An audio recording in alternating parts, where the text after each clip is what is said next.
प्रत्यक्ष स्वातंत्र्यवीर सावरकरांना ज्यांच्या चरित्रामुळे प्रेरणा मिळाली, ज्यांच्या चरित्राचं वर्णन वीर सावरकरांनी आपल्या प्रस्तावनेमध्ये साध्यंत, साधार आणि मर्मज्ञ असं केलंय, असं दिव्य तेजस्वी चरित्र आज आपल्या ओळखीसाठी घेऊन येताना मला फार आनंद झालाय। तेव्हा सुजाण वाचकांना पुस्तक दर्पणमध्ये मी प्राची दामले आपलं सहर्ष स्वागत करते। आपल्या आजच्या चरित्राचं नाव आहे आद्य क्रांतिकारक वासुदेव बळवंत फडके यांचं चरित्र। लेखक आहेत वी जोशी। वीर सावरकर प्रकाशन मुंबई यांचं हे प्रकाशन आहे। याची पहिली आवृत्ती कधी प्रकाशित झाली माहितीये? सुंदर योगायोग होता जेव्हा स्वातंत्र्य सूर्याचे पहिले किरण या भारतभूमीवरती पसरलेले होते, तिला प्रकाशित करत होते त्यावेळेला, अर्थात 1947 मध्ये।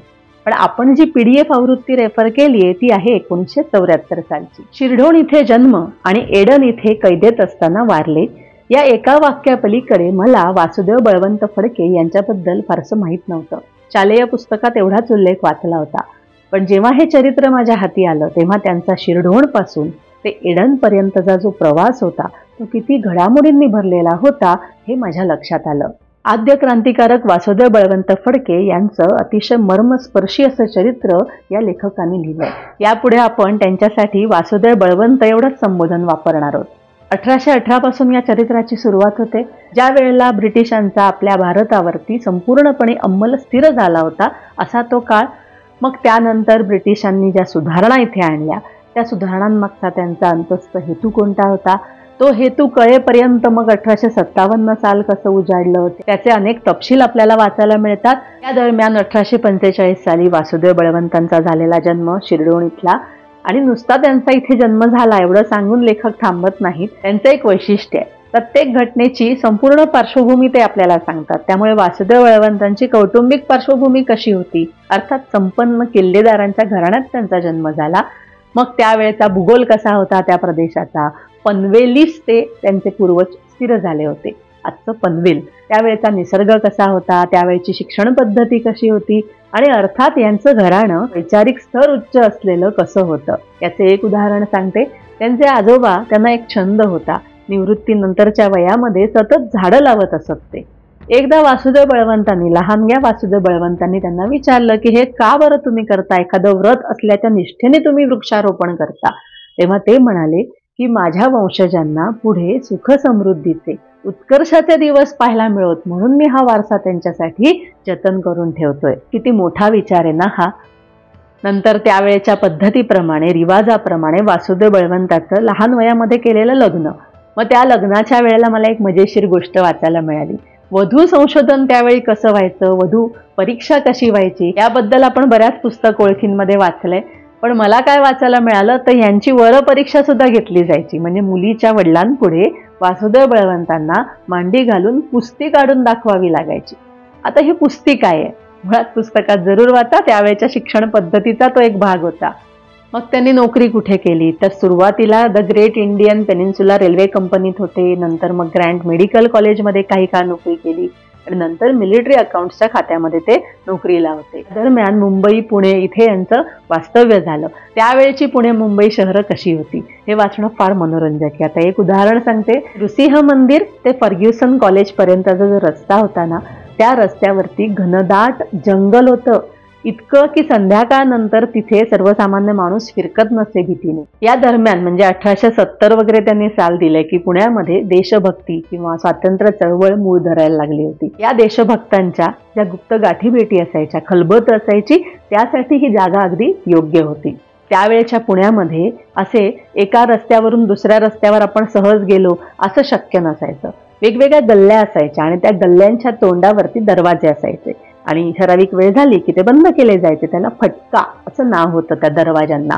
अशा काही काही गमती जमती त्यावेळेच्या आपल्याला वाचायला मिळतात। वासुदेव बळवंत हे सुरुवातीपासूनच सशस्त्र क्रांतीचा विचार करत होते का? तर अर्थात नाही, ते तर सरकारी नोकरीमध्येच होते। मग या दरम्यान काय झालं, त्यांची आई एकदा अत्यवस्थ असल्याची तार त्यांना आली, अर्थात आईची शेवटची भेट व्हावी म्हणून या मुलाच्या मनाची तळमळ सुरू झाली। केवळ द्वेषापोटी त्यांच्या ब्रिटिश अधिकाऱ्यांनी त्यांना रजा नाकारली, नामंजूर केला अर्ज, आणि हे खरं म्हणजे एक निमित्त होतं त्यांच्या मनामध्ये आधीपासून ब्रिटिश सरकारचं जे पक्षपाती धोरण होतं, जे त्यांचे अत्याचार होते ते त्यांना बघायला मिळत होतं आजूबाजूला, त्या वातावरणामुळे त्यांच्या मनात आधीपासून असंतोष निर्माण व्हायला लागला होता. त्यात भर पडली ती महाराष्ट्रामध्ये निर्माण झालेला भयंकर दुष्काळ. या दुष्काळाच्या निमित्ताने ब्रिटिश सरकारने आपल्या स्वार्थाची पोळी भाजून घ्यायला सुरुवात केली.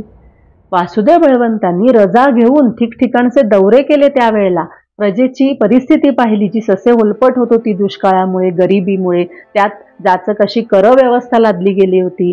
या सगळ्यामध्ये त्यांच्या लक्षात आलं की मायबाप सरकारने या प्रजेचा प्रतिपाळ करायला हवा, त्यांना या दुष्काळाच्या आपत्तीपासून दिलासा देईल असं काहीतरी काम करायला हवं. याकडे ब्रिटिश सरकारचं पूर्ण दुर्लक्ष झालेलं होतं आणि म्हणून त्यांनी जेवढी शक्य आहे तेवढी प्रजेची सेवा केली, पदरमोड करून त्यांना मदतही केली. पण या सगळ्याला लिमिटेशन्स होती. तेव्हा त्यांच्या मनामध्ये हे विचार यायला लागले की आता याचा जर आपल्याला सामना करायचा असेल किंवा या समस्येचं निर्मूलन करायचं असेल तर एकच मार्ग आहे, ब्रिटिश सरकारची सत्ता उलथवून टाकणं. त्यासाठीचा मार्ग कोणता? तर अर्थातच सशस्त्र क्रांती. तरी देखील त्यांनी सुरुवातीला ज्याला आपण म्हणतो मॉडरेट, मवाळ मार्ग स्वीकारले. म्हणजे 1874 साली त्यांनी पुण्यामध्ये शाळा काढली. म्हणजे शिक्षणाच्या निमित्ताने आपल्या देशबांधवांमध्ये जनजागृती करणं हा त्यांचा एक हेतू होता त्यामागे. त्यानंतर त्यांनी वेगवेगळ्या लोकांना एकत्र करण्यासाठी एक वेगळा अभिनव मार्ग चोखाळला. म्हणजे प्रभात फेऱ्या काढायला सुरुवात केली समविचारी तरुणांबरोबर. त्याचबरोबर त्यांनी चौकामध्ये जाऊन, जसं मिशनरी त्यावेळेला करत असत तसं भाषणं द्यायला सुरुवात केली. आणि या भाषणांमध्ये या तेजस्वी तरुणांनी आपल्या देशबांधवांच्या मनामध्ये परकीय सत्तेविरुद्धची चीड निर्माण करण्याचा अथक प्रयत्न केला. दुर्दैवाने त्यांना तितकं यश आलं नाही आणि म्हणून त्यांनी ठरवलं की आता एकच पर्याय आहे आणि तो म्हणजे सशस्त्र क्रांतीचा. मग त्यासाठी युद्धकला शिकणं आलं. युद्धकलेची वेगवेगळी अंग असतात, त्याचं प्रशिक्षण घेण्यासाठी हा उमदा, तेजस्वी चेहऱ्याचा, पाणीदार डोळ्यांचा, सशक्त शरीराचा तरुण लहुजी वस्तादांकडे दाखल झाला. इथे त्यांनी घोडेस्वारी असेल, बंदूक चालवणं असेल, पट्टा चालवणं असेल. आता पट्टा काय असतो या शस्त्राबद्दल आपण ऐकलंही असेल कदाचित, पण तो चालवण्यामध्ये वासुदेव बळवंत निष्णात होते. दोन्ही हातांनी त्यांना पट्टा चालवता येत होता. तर ते नेमकं कसं प्रशिक्षण होतं ते वाचणं खरोखर फार रोचक आहे. आपण मुळात पुस्तकात जरूर वाचा. हळूहळू त्यांनी गुप्त संघटना बांधणे सुरू केली.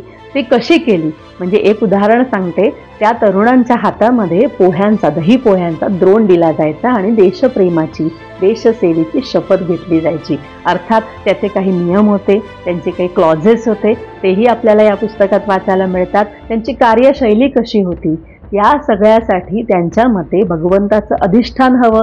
अतिशय कठोर अशी व्रतवैकल्य आणि दत्तोपासना ते आधीपासून करत होते. मग त्यांच्या मनात असं आलं की या क्रांतिकार्याला, या देशकार्याला सत्पुरुषांचे आशीर्वाद मिळायला हवेत. त्यामुळे त्यांनी वेगवेगळ्या, म्हणजे अक्कलकोटचे स्वामी समर्थ असतील, ब्रह्मचैतन्य गोंदवलेकर महाराज असतील, काळबोवा असतील, अशा अनेक सत्पुरुषांच्या भेटीगाठी घेतल्या. आणि यानंतरच्या 150 पानांमध्ये या पुस्तकामध्ये वासुदेव बळवंतांनी जे झंझावाती क्रांतिकार्य केलं ना त्याचा तपशील दिलेला आहे. आपण खरंच मुळात वाचा. त्यांच्या या क्रांतिकार्यामध्ये काही मध्यमवर्गीय तरुण होते, पण त्याहीपेक्षा रामोशी, भिल्ल, कोळी अशा वेगवेगळ्या समाजांमधल्या लोकांमध्ये त्यांनी देशकार्याचं स्फुल्लिंग जागृत केलं आणि त्यांना संघटनेमध्ये सामावून घेतलं.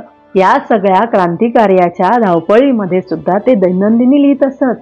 आणि ब्रिटिश लोक किंवा परदेशी लोकांमध्ये दैनंदिनी लिहिण्याची सवय असते असं इतिहासाच्या काही पुस्तकांमध्ये मी वाचलं होतं.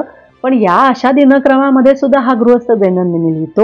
इतकंच नाही तर त्यांच्या कागदपत्रांमध्ये, म्हणजे जेव्हा ते पकडले गेले तेव्हा त्यांच्या झडतीमध्ये जी कागदपत्र मिळाली ना त्याच्यामध्ये काही अशा गोष्टी मिळाल्या की त्यांनी स्वातंत्र्य मिळाल्यानंतर नेतृत्वाने कसं वागायला हवं, प्रजेने कसं वागायला हवं याबद्दल सुद्धा लिहिलेलं आहे. एक प्रकारची स्वयंशिस्त त्यांच्या प्रत्येक पावलामध्ये आपल्याला जाणवते. अर्थात विश्वासघात आपल्याला आपल्या इतिहासामध्ये बरेच वेळा वाचायला मिळतो. तेही विश्वासघाताने पकडले गेले. ब्रिटिशांनी नेहमीच्या पद्धतीप्रमाणे खटल्याचा फार्स केला. राजद्रोहाचा आरोप त्यांच्यावरती साबित केला गेला, म्हणजे सिद्ध केलं गेलं की त्यांनी राजद्रोह केलाय. या खटल्याच्या कामकाजाचा संपूर्ण तपशील आपल्याला पुस्तकात दिलेला आहे. त्यांच्या बाजूने लढणारे वकील कोण होते, सार्वजनिक काकांनी त्यांची केस घेतली सुरुवातीला, मग ब्रिटिशांच्या बाजूने काय युक्तिवाद केला गेला, एकंदर काय त्याचं फलित होतं, तर हा माणूस राजद्रोही आहे. मला असं वाटतं या पुस्तकाप्रमाणे राजद्रोहाचा आरोप ठेवलेला म्हणजे स्वातंत्र्याच्या चळवळीमध्ये राजद्रोहाचा आरोप ठेवलेला हा पहिला कैदी होता आणि शिक्षा होती काळ्या पाण्याची. जन्मठेप झाली त्यांना. आपण काळ्या पाण्याचा उल्लेख स्वातंत्र्यवीर सावरकरांच्या बाबतीत वाचलेला असतो. त्याच्या काही वर्षाआधी वासुदेव बळवंतांना सुद्धा एडन इथे त्यासाठी पाठवण्यात आलं. मग एडनचं प्रतिकूल वातावरण, हवामान, तिथे त्यांना मुद्दामून दिला गेलेला त्रास, त्यांना सहन होणार नाहीत असे त्यांच्याकडून करून घेतलेले कष्ट, हे सगळं वाचून आपलं मन अत्यंत कळवळून जातं. त्यांचं मनोबल खच्ची करण्याचा ब्रिटिश सरकारने सतत प्रयत्न केला. पण मला असं वाटतं की देशभक्ती आणि उपासना यांची जी ऊर्जा असते ना, त्यामुळे त्यांचं आत्मबळ कायम राहिलं. नुसतं कायम राहिलं नाही तर अनेकांना प्रेरणा देतं झालं. अखेरीस एडनच्या तुरुंगामध्येच वासुदेव बळवंतांचा मृत्यू झाला. पण त्यांनी जी क्रांतिकार्याची ज्योत प्रज्वलित केली होती ती मात्र विझली नाही. किंबहुना ज्योत से ज्योत जगाते चलो या न्यायाने अनेकांना त्यांनी या कार्यासाठी प्रेरणा दिली, स्फूर्ती दिली. तेव्हा 400 पानांमध्ये सामावलेलं आद्य क्रांतिकारक वासुदेव बळवंत फडके यांचं हे चरित्र आपण जरूर वाचा आणि त्याची लिंक आपल्याला डिस्क्रिप्शन बॉक्समध्ये पाहायला मिळेल आणि त्याबद्दल प्रतिसादांमधून आम्हाला जरूर कळवा. पुन्हा एकदा वासुदेव बळवंतांच्या पुण्यस्मृतीस पुस्तक दर्पणतर्फे अभिवादन करते आणि इथेच थांबते. पण जाता जाता महत्वाचा आढावा. 1940 साली शिरढोण इथे आद्य क्रांतिकारक वासुदेव बळवंत फडके यांचं स्मारक निर्मिलं गेलं. 1945 साली त्यांची जन्मशताब्दी साजरी केली गेली. 1950 मध्ये त्यांच्यावरती एक बोलपट निघाला पहिला. 1970 मध्ये शिरडोण इथे स्मारक स्थळीच एक भव्य स्मृती मंदिर उभारलं गेलं. क्रांतिकार्याच्या या कालावधीमध्ये ते ज्या ज्या ठिकाणी राहिले होते त्यापैकीच एक ठिकाण म्हणजे नेतिवली, कल्याण इथली एक गुंफा. भारत इतिहास संकलन समिती कोकण प्रांत यांनी त्या संदर्भातले काही तपशील गोळा करून इथे एका स्मृतीस्थळाची उभारणी केलेली आहे. आजच्या दिवशी दरवर्षी तिथे आद्य क्रांतिकारक वासुदेव बळवंत फडक्यांना शौर्यांजली अर्पण केली जाते. वाचकांनो, तुमचं प्रोत्साहनच असंच काम करत राहण्याची आम्हाला शक्ती देईल. त्यामुळे शेअर, लाईक, सबस्क्राईबचं टॉनिक तुम्ही आम्हाला जरूर द्याल अशी खात्री आहे.